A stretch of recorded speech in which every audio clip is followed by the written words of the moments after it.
I'm a 32-year-old software developer, and I built my company from the ground up. For 2 years, I survived on instant noodles, worked exhausting 18-hour days, and came dangerously close to bankruptcy more than once. Last year, everything finally paid off when my company was acquired by a major tech firm. With the money, I bought my dream home, a downtown penthouse with floor-to-ceiling windows and an incredible skyline view. My younger sister Jennifer, 28, has always been the favorite in our family.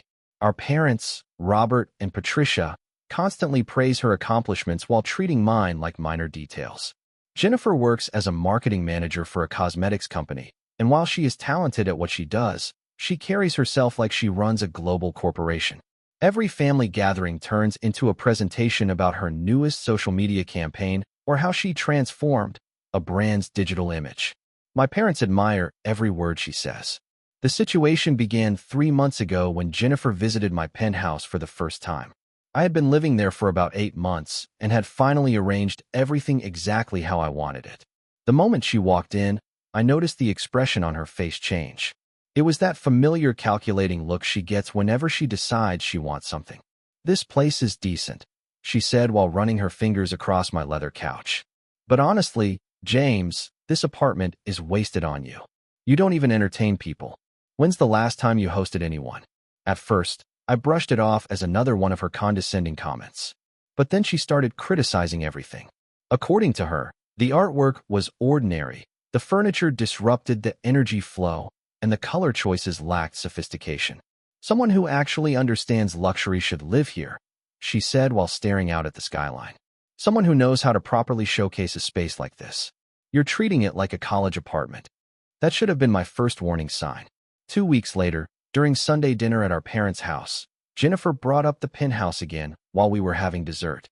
"I've been thinking about James' apartment," she announced casually. "It's really too much space for one person who sits at home working all day." My mother immediately became interested. "Jennifer, are you thinking about moving out of your current apartment?" Jennifer smiled, the same polished smile she uses in professional meetings. "Well, I was recently promoted to senior marketing director," she said. "With my new salary and professional responsibilities, I need a place that reflects my status. James' penthouse would be perfect." I nearly choked on my coffee. "My apartment isn't for sale or rent, Jen." She dismissed my response with a wave of her hand. "Oh, James, don't overreact. I'm not talking about buying it from you. I mean a family arrangement. You could move somewhere smaller and more practical for your lifestyle, and I could take over the penthouse. It simply makes more sense." To my disbelief, my father nodded in agreement. "She's got a point, son. Jennifer entertains clients and coworkers regularly. You work on a computer from home all day." "I run a tech company," I replied, struggling to stay calm. "I worked incredibly hard to afford that place."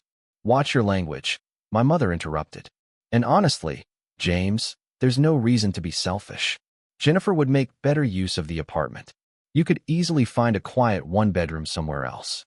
I looked around the table waiting for someone to laugh, hoping this was some strange joke. But nobody laughed. They were completely serious. "That penthouse belongs to me," I said firmly.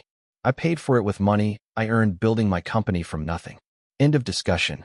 Jennifer's expression immediately hardened. "Why do you always turn everything into a competition?" she snapped. "This isn't about who earned more money. It's about what makes sense for the family. You're acting immature." "Immature?" I stood up from my chair. "You're trying to convince me to hand over my home because you think you deserve it more." "Because I do," she shot back, finally losing her composed image. "I'm the one with the active social life. I'm the one whose career is actually advancing. I know how to present myself properly. You got lucky with a tech company buyout, but that doesn't mean you know how to live well." My mother immediately grabbed Jennifer's hand. "Sweetheart, calm down. Your brother has always been jealous of your success." I couldn't believe what I was hearing. Jealous? She's literally trying to take my apartment. "No one is taking anything," my father said in the same dismissive tone he's used with me my entire life. "Jennifer is just being practical. You should seriously consider her idea instead of reacting emotionally." At that point, I left without even finishing dessert. Since then, Jennifer has been sending me apartment listings for one-bedroom units, just to give me options. She has also been posting photos from rooftop lounges and upscale events on Instagram with captions like "manifesting my dream penthouse" and soon living my best life above the city. Meanwhile, my parents have called me multiple times accusing me of being selfish and stubborn. According to them, the right thing for the family would be giving up the home I worked years to afford because my sister believes she deserves it more. The most frustrating part is that Jennifer has already started telling people she's in the process of getting a downtown penthouse. One of our mutual friends even contacted me to ask whether I was selling my apartment. When I told them absolutely not, they sounded genuinely confused. But Jennifer had already started talking as if the renovation plans were finalized. At that point, I genuinely didn't know what to do anymore. The entire situation felt absurd. I kept asking myself if I was somehow overreacting, but deep down I knew I wasn't wrong for refusing to give up my own home. I just couldn't understand how to make my family realize this was never going to happen. Update 1, 2 weeks later. I never expected my original post to receive so much attention. I appreciate everyone who reassured me that I wasn't imagining things. Unfortunately, the situation has escalated far beyond what I thought possible. Last Tuesday, I was working from home when I heard voices in the hallway outside my apartment. Normally, that wouldn't stand out in a busy building, but these voices kept getting closer. Then I recognized one of them. A few seconds later, I heard keys rattling in my lock. I immediately opened the door and found Jennifer standing there with 2 women carrying tablets, design samples, and color palettes. Jennifer was trying different keys from her keychain, apparently hoping one of them would unlock my door. "Jennifer, what are you doing?" She smiled like nothing was wrong. "Oh, James, perfect timing. This is Amanda and Michelle from Lux Interiors. I scheduled a consultation for the renovation." The 2 designers looked visibly uncomfortable, clearly sensing tension between us. I stared at Jennifer in disbelief. Renovation of what? The penthouse, obviously. She casually tried to walk past me while motioning for the designers to follow her inside. "Ladies, excuse my brother," she said. "He's still adjusting to the transition." "There is no transition," I said while blocking the doorway. "This is my apartment. Jennifer, you need to leave immediately." Her expression instantly changed. "James, stop making this difficult. I already explained our arrangement to Amanda and Michelle, how you're downsizing and I'm taking over the place. Don't embarrass yourself." One of the designers cleared her throat awkwardly. "Maybe we should reschedule," Amanda suggested carefully. "It sounds like there may have been some misunderstanding." "There's no misunderstanding," Jennifer replied firmly. "My brother is just being stubborn. James, let us in. We need measurements." "No." I turned toward the designers. "I'm sorry your time was wasted, but my sister has no ownership or authority over this apartment. This is my property, and she is not welcome here." Michelle exchanged a quick look with Amanda. "We should leave, Jennifer. Please contact us once everything is sorted out." The 2 women left almost immediately, clearly eager to get away from the situation. Jennifer stayed behind with her arms crossed. "You just humiliated me in front of the best design team in the city," she said coldly. "You humiliated yourself by lying to them." I started closing the door, but she stopped it with her foot. "This isn't over, James. That penthouse should belong to me, and you know it. You're wasting it sitting in there alone like a recluse. I have the connections, the lifestyle, and the presence to make that space what it's supposed to be. Get out of my building before I call security." She finally left, but not before warning me that I would regret choosing pride over family.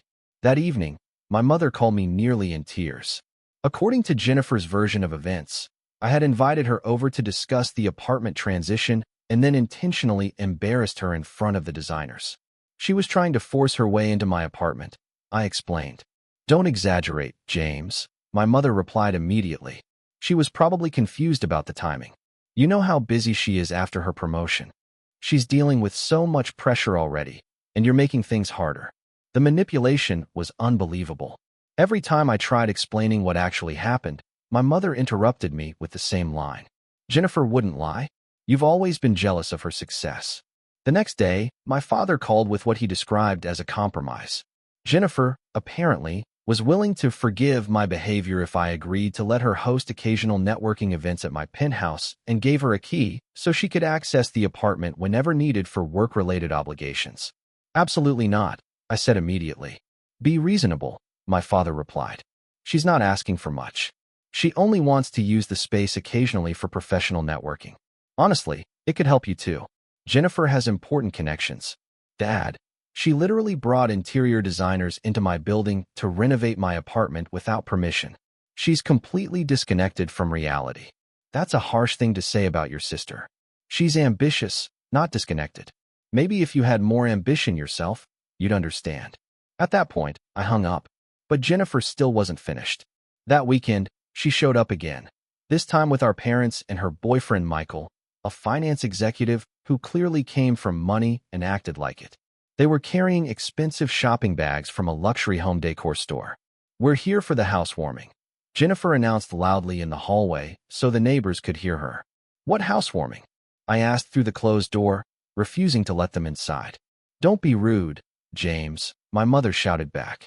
"We brought gifts for Jennifer's new home. Open the door. This is not Jennifer's apartment. It never will be. Please leave." Michael laughed dismissively. "Come on, man. Jen told me you already agreed to everything. Don't make this awkward." "There is no agreement," I shouted back. "Jennifer has been lying to everyone." At that moment, my neighbor Mrs. Chen opened her door to see what the noise was about. Jennifer immediately switched to her charming public persona. "I'm so sorry for the disturbance," she told her politely. "I'm Jennifer, James' sister. We're just having a small family misunderstanding about the move. You know how stressful transitions can be." Mrs. Chen looked confused, but politely nodded before going back inside her apartment. Jennifer had successfully planted the idea that she was moving in. "Leave right now, or I'm calling the police," I warned through the door. That was when my father's tone changed completely. "James, if you call the police on your own family, then you are no longer part of this family." Eventually they left, but the damage had already been done. Jennifer had introduced herself to my neighbor as someone moving into the building. She had convinced her boyfriend there was already an arrangement. She was building a false narrative where I was the unreasonable obstacle standing in the way of a decision that had supposedly already been made. Update 2. 3 weeks later. Things escalated so badly that I was forced to consider legal action against my own family. After the fake housewarming incident, Jennifer intensified her campaign. She began posting vague social media updates about her upcoming penthouse move and how family transitions can be difficult, but persistence always pays off. She never directly lied, but the implication was obvious. She wanted everyone to believe she was moving into my apartment and that I was causing unnecessary problems. Then came the wellness check. 2 weeks ago, I was in the middle of a virtual meeting with clients when someone knocked on my door. I ignored it at first because I assumed it was another one of Jennifer's attempts to pressure me. The knocking became louder and more aggressive. Then I heard someone say, "Mr. James, this is the police. We need to confirm that you're okay." I muted my meeting and opened the door to find 2 police officers and a social worker standing outside. They explained that someone had called expressing concerns about my mental health, claiming I was showing signs of paranoia, isolation, and unstable behavior. I already knew who made the call. "Who reported this?" I asked anyway. The social worker checked her notes. "Your sister Jennifer. She said you've become increasingly paranoid, that you're making false accusations against family members, isolating yourself socially, and displaying delusional thinking." I felt sick hearing that. "She's lying," I explained. "She's angry because I refused to give her my apartment." The officers exchanged brief glances. I could tell how unbelievable the story sounded out loud. A sister supposedly trying to take her brother's penthouse while the parents supported her? The more I explained, the more irrational it probably sounded to strangers. The officers stayed for about 30 minutes asking questions about my mental health history, work life, social life, and overall well-being. Eventually, they concluded I wasn't a danger to myself or anyone else. Still, the social worker suggested family counseling to help resolve the conflict. The moment they left, I called my lawyer friend David. What he told me made the situation even more serious. "If Jennifer can create a documented history of mental instability," he explained, "she could potentially attempt to argue for conservatorship or legal authority over financial decisions, especially if your parents support her claims. You need to document everything immediately and seriously consider a restraining order." That conversation made me realize how extensive Jennifer's campaign had become. She had been telling relatives and mutual acquaintances that I was having some kind of breakdown after selling my company. According to her, I had become paranoid, obsessed with protecting my possessions, and convinced everyone was trying to take advantage of me. Eventually, my cousin Sarah called me after hearing Jennifer's version of events. She said you accused her of trying to steal your apartment. Sarah told me carefully. James, are you okay? She literally brought interior designers to my apartment without permission, I replied. She's been telling people she's moving in. There was a long silence. That's not what she told me, Sarah admitted. She said you invited her to see the apartment because you were thinking about downsizing, and then suddenly became paranoid and threw her out. I immediately sent Sarah screenshots of Jennifer's texts about taking over the penthouse, her social media posts, and everything else I had documented. Sarah was stunned. This is unbelievable, James. She's genuinely trying to take your home. At least one person finally believed me. Since then, I've installed security cameras outside my apartment with permission from the building management. I replaced my locks with smart locks that alert me about any attempted entry and added a Ring doorbell camera to record all visitors. I also informed building security that Jennifer is not authorized to access my apartment under any circumstances. My parents were furious when they found out. They accused me of being paranoid, cruel, and mentally unstable for taking those precautions. My mother even sent me a long message claiming I was destroying the family and emotionally hurting Jennifer with my irrational suspicions. Jennifer stayed unusually quiet for several days. No messages, no surprise visits, and no social media posts about her future penthouse. Looking back, I should have realized she was planning something bigger.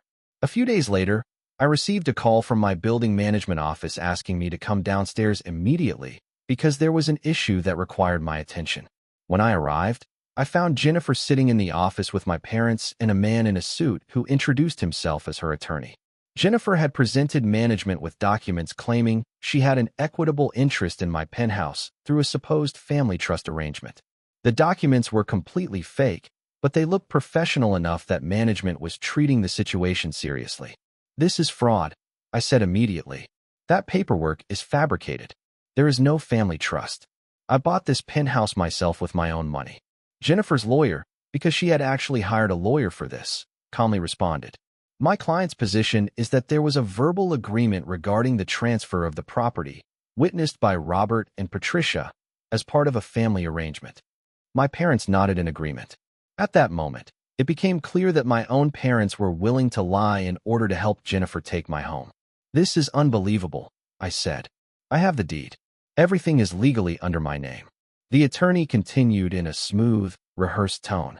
Verbal agreements involving property can, under certain circumstances, carry legal weight.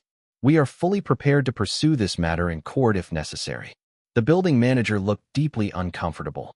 Mr. James, he said carefully, you may want to seek legal counsel. Until this matter is resolved, current access rights will remain unchanged. At the moment, only you are authorized to access the unit. Jennifer's expression immediately shifted. She had clearly expected building management to grant her some level of access based on the fake documentation. I looked directly at my parents. You're seriously doing this? You're actually helping her try to take my home. My mother answered coldly. We're helping our daughter claim what was promised to her. You've always been selfish, James, but this has gone too far. What exactly was promised? I asked. When did I ever promise Jennifer my penthouse? When you bought it, my father replied. You said it was a family investment. That's not true, I said immediately. I said I was proud that I could finally afford something like this after growing up in our family. Meaning a family that never supported or believed in me. Jennifer smirked. That's not how we remember it. I walked out immediately and called David. He connected me with a real estate attorney who specialized in family property disputes. Within 48 hours, I had filed a cease and desist order against Jennifer, making it clear that any additional attempts to claim my property would result in fraud and harassment charges. Jennifer responded by escalating everything publicly. She posted a long emotional video on social media claiming her mentally unstable brother was attacking the family while suffering from paranoia and delusions. According to her, I had promised her the penthouse during a healthier period in my life and was now denying it because of worsening mental instability. Public reaction was mixed. Some people who knew me personally reached out with concern. Others, mostly people in Jennifer's social circle, supported her and called me selfish and cruel. One person even suggested starting a fundraiser to help Jennifer fight for what was supposedly rightfully hers. Meanwhile, my parents contacted extended family members and painted me as unstable, paranoid, and emotionally cruel. They told people I had changed after becoming wealthy and that I had abandoned the family who loved and supported me. The final line was crossed when Jennifer contacted my ex-girlfriend Emily and attempted to convince her to provide a statement about my supposed mental instability during our relationship. Emily called me immediately afterward. "Your sister is completely out of control," she told me. "She offered me money to claim you showed signs of paranoia and delusion when we dated. When I refused, she tried to guilt me into helping because she said you needed professional help." That was the moment I decided to completely cut contact. I sent one final message to Jennifer and my parents. Any further attempts to contact me, access my property, or spread false claims about my mental health would be met with legal action. I explained that I had documented everything: the lies, the fake wellness check, the fraudulent claims, the attempted intimidation, the screenshots, recordings, and witness accounts. I warned them that continued harassment would result in criminal charges and restraining orders. I ended the message with one final sentence: "You are no longer my family. Do not contact me again." My mother responded with a lengthy voicemail insisting I was mentally unwell and that they were only trying to help me. She ended by saying, "When you finally realize what you sacrificed over a piece of property, we may not be here anymore." My father sent a short text message afterward: "You are no son of mine." Jennifer made one final social media post: "Sometimes you have to let go of toxic people, even when they're family. I'll always love my brother and hope he gets the help he needs." She added prayer hands and broken heart emojis at the end. 3 months later. That same night, my parents called repeatedly, leaving message after message begging me not to press charges. They insisted Jennifer was confused and had simply made a mistake. Then the guilt and threats started. They said if I pressed charges, they would disown me. At that point, there was nothing left to lose. They threatened to remove me from any inheritance, to tell everyone I was heartless, and to make sure the entire family saw me as a monster. I pressed charges anyway. Eventually, Jennifer accepted a plea deal for a misdemeanor offense, received probation, and was ordered to stay away from me through a restraining order. The arrest also destroyed the promotion she had spent months bragging about. As it turns out, corporations are not enthusiastic about senior executives being arrested for attempted burglary. The fallout within the family was enormous. At first, most extended relatives sided with my parents. But once the arrest report surfaced, and I privately shared portions of the security footage and evidence with trusted family members, opinions started changing. My cousin Sarah became one of my biggest supporters, sharing the screenshots I had originally sent her months earlier. Eventually, my aunt, my mother's sister, contacted me after seeing everything. "I always wondered why Jennifer was treated like the golden child when you were the one who never demanded anything and built a successful life for yourself," she admitted. "Now I understand. It's easier to parent the child who tells you what you want to hear than the child who forces you to face reality." As for my parents, they doubled down completely. They now tell people I manipulated the situation and intentionally pushed Jennifer into desperation to make her look bad. According to them, the arrest happened because I refused to honor what was promised to her. But honestly, I don't care anymore. For the first time in years, my penthouse feels peaceful. I redecorated parts of it. Not because Jennifer was correct about my style, but because I wanted the space to fully feel like mine again. Every room she criticized has been redesigned around what I actually enjoy. I bought artwork I personally love, chose comfortable furniture instead of expensive-looking pieces, and kept my so-called ordinary color palette. I also started therapy to process years of favoritism and manipulation. My therapist helped me understand that Jennifer's entitlement and my parents' behavior were never my responsibility to fix. The golden child and scapegoat dynamic existed long before the penthouse situation. The apartment simply exposed it in a way that could no longer be ignored.